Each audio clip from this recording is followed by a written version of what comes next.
Assalamualaikum warahmatullahi wabarakatuh. Baik, Sobat SM, kita kembali lagi di kelas malam, kelas yang luar biasa.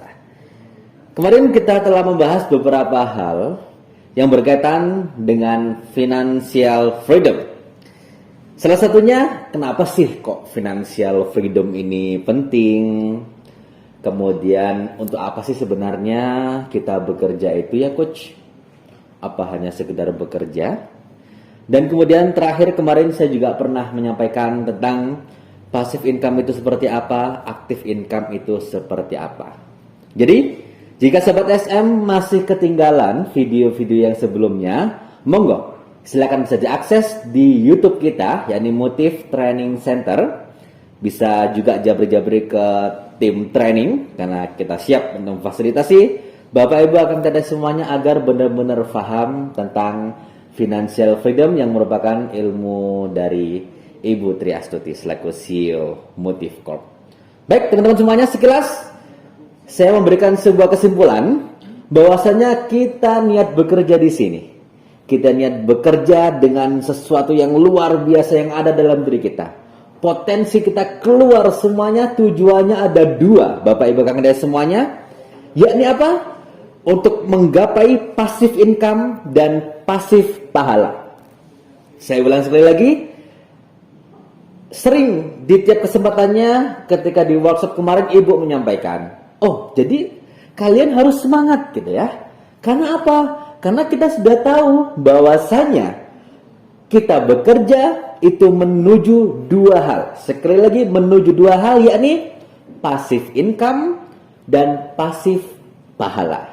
Ya, ketika kita mindset kita sudah betul ke arah sana, insya Allah kerja kita akan makin semangat, lebih kreatif, lebih gila lagi, lebih luar biasa lagi. Karena kita akan mendapatkan sesuatu dari pekerjaan kita, yakni bisa jadi passive income dengan aset-aset yang kita tanam, dan bisa menjadi passive pahala dengan amal jariah yang kita lakukan dari hasil kerja kita. Baik Bapak Ibu akan lihat semuanya. Di kesempatan kali ini kita akan ke next pembahasan, yakni kita akan ngobrol-ngobrol nih tentang Pak Coach gitu ya. Kita sudah tahu nih kemarin disampaikan terkait hal-hal di atas tadi. Nah sekarang kita ingin mendalami nih Coach, gimana sumber-sumber passive income itu berasal dari mana saja gitu ya. Oke, ternyata Bapak Ibu akan lihat semuanya di sales marketing kita mempunyai 4 sumber ya, 4 sumber passive income. Yang pertama adalah kita harus punya aset yang bisa disewakan. Ingat apa? Kita harus punya aset yang bisa disewakan. Yang kedua, kita harus punya franchise untuk bisa menumbuhkan daripada passive income kita. Yang ketiga, kita harus punya saham di perusahaan-perusahaan besar yang terbukti dia bonafit, yang terbukti dia tumbuh secara omset dan profit, kita tanam saham di sana.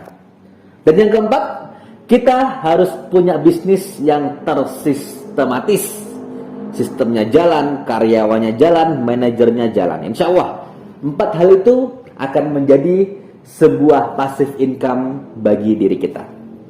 Bagaimana kelanjutannya? Yuk kita bahas satu-satu ya Bapak Ibu Akang Teteh semuanya. Kita ke poin yang pertama, dari mana datangnya passive income? Pada poin yang pertama, yakni salah satu caranya, punyailah aset yang disewakan. Ingat, aset yang disewakan. Aset didefinisikan oleh Ibu Tri Astuti sebagai sesuatu yang bisa menghasilkan uang tanpa kita harus bekerja. Sekali lagi saya ulangi, aset adalah sesuatu yang bisa menghasilkan uang tanpa kita harus bekerja, tanpa melibatkan kita, gitu ya. Jadi aset kita tetap jalan, kos-kosan jalan, saham kos-kosan jalan, rental-rental jalan, penyewaan-penyewaan kita jalan, sewa tanah, sewa lahan, semuanya jalan tanpa kita terlibat 8 jam di dalamnya. gitu ya. Bapak Ibu kakak teh, kalau kita masih terlibat, wah itu bukan aset ya. Mungkin terlibatnya tidak benar-benar terlibat secara fisik dan mental gitu ya. Mungkin cuma menerima pembayaran tiap bulan gitu ya. Mungkin cuma bagaimana mendevelop daripada aset-aset kita, mungkin seperti itu. Baik, contoh aset seperti apa saja coach? Kita mau tahu nih, penasaran nih. Oke, kita tahu aset seperti itu ya. Jadi sesuatu yang menghasilkan uang di masa depan tanpa ikut campur tangan kita di dalamnya lebih dalam lagi gitu ya. Cukup sekilas-sekilas saja ikut campurnya. Contohnya seperti apa? Saya sampaikan di sini.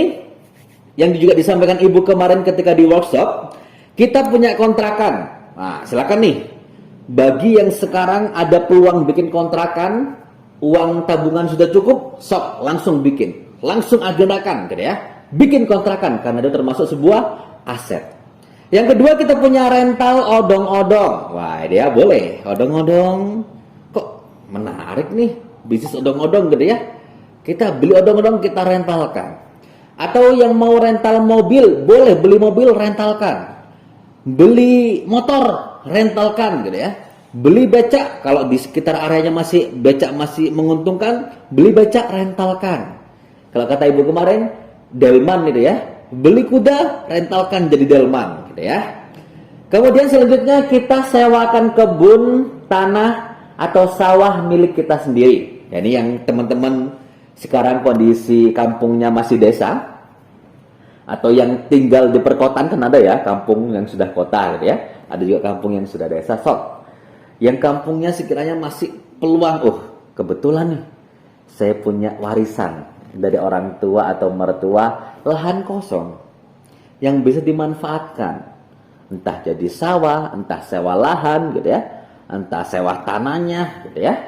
Itu silakan bisa dimaksimalkan, sewakan lahan Anda, sewakan properti Anda gitu ya, sewakan sawah milik Anda kepada orang lain. Ketika itu dimanfaatkan oleh orang lain akan membayar uangnya kepada Anda dan itu akan menjadi sebuah aset, sebuah passive income bagi Anda. Kemudian kita juga misal punya buku-buku banyak nih, kita kolektor buku, boleh disewakan gitu ya. Sewa buku fisik boleh, buku e-book juga boleh gitu ya.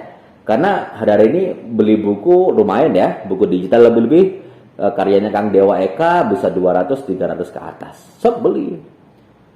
Sewakan gitu ya. Bikin platformnya, akunnya yang luar biasa, isinya buku-buku semuanya, bikin konten YouTube tentang buku, silakan diinfokan di sana bosnya. Kita menyediakan sewa buku, baik fisik maupun buku digital. Kemudian kita punya peralatan bayi yang tidak dipakai. Nah ya, karena kemarin sempat jalan-jalan, kita lihat toko mainan, lumayan ya harganya toko mainannya. Mending kalau kita punya anak, 1, 2, 3 anak, mainannya kita kumpulkan semuanya, kita sewa mainan gitu ya. Sewakan peralatan bayi, mainan-mainan anak kepada mereka semuanya. Dan misal teman-teman semua punya kamera, punya drone, beli kamera, beli drone, silakan bisa disewakan. Peralatan studio juga silakan bisa disewakan. Karena itu akan menjadi sebuah aset yang bertumbuh luar biasa, yang bisa memberikan sebuah penghasilan tambahan di tiap bulanan Anda. Oke, difahami sampai di sini ya, insya Allah. Baik teman-teman, aset inilah yang bisa menambah sumber penghasilan kita tiap bulannya. Jadi dari kerja kita dapat uang. Kerja bulanan nih, kita dapat uang otomatis kan ya. Kemudian selain itu, masa cuma satu sih keran penghasilan kita? Kita coba dong bikin keran yang lain. Salah satunya adalah kita bikin aset. 1 aset, 2 aset, 3 aset. Makin besar aset Anda, makin banyak aset Anda, maka penghasilan atau keran penghasilan Anda makin besar. Yang biasanya cuma dari kerjaan saja, 1 income, 1 keran income 1 bulan. Sekarang ada 2 aset, 3 aset, 10 aset. Insya Allah yang memberikan penghasilan buat diri Anda tiap bulannya. Baik Bapak Ibu, di terakhir Ibu Tri Astuti memberikan sebuah clue. Clue-nya yakni berpikir aset, kita berpikir tentang masa depan. Berpikir aset, kita berpikir tentang masa depan. Pertanyaannya seperti apa Coach? Kita ingin tahu nih. Pertanyaan titipan dari Ibu Tri Astuti adalah, Bayangkan 10 tahun ke depan saya ingin punya aset apa aja. Oke, coba mulai dibayangkan. 10 tahun ke depan, di tahun 2032, Anda ingin punya aset seperti apa? Oh, saya ingin punya aset ini, Pak. Saya ingin punya aset ini, Coach. Saya ingin rental ini, Coach. Saya ingin beli ini untuk saya sewakan, Coach. Saya ingin apa? Saya ingin apa? Saya ingin apa? Koleksi aset Anda sebanyak mungkin, sewakan. Sewakan, sewakan, beli, sewakan, beli, sewakan, gitu ya. Jadi benar-benar semuanya akan mengalir dengan produktif. Gitu ya teman-teman semuanya. Maka yuk, yang nomor 2 adalah 10 tahun ke depan aset Anda akan tumbuh bagaimana? Apakah tumbuhnya stabil saja? Ataukah, oh saya pengen develop nih kontrakan saya biar lebih keren kontrakannya. Saya ingin develop sistemnya. Saya ingin develop orang-orangnya, SDM-nya. Saya ingin develop orang yang saya percayai memegang kosan ini, gitu ya, teman-teman semuanya. Jadi yang pertama adalah 10 tahun ke depan Anda ingin punya aset apa aja. Yang kedua, bagaimana aset ini tidak sekedar tumbuh, namun dia bisa terus-menerus berkembang sehingga menjadi keren aset-aset kita, sistemnya keren, orang-orangnya keren, dan kita akan mendapatkan penghasilan yang keren juga. So, mumpung kita masih muda di sini, segera untuk membangun aset Anda dengan contoh-contoh yang sudah saya sebutkan di atas. Baik, semoga bermanfaat. Salam semangat, salam jaya luar biasa buat Sobat SM semuanya di grup ini. Wassalamualaikum warahmatullahi wabarakatuh.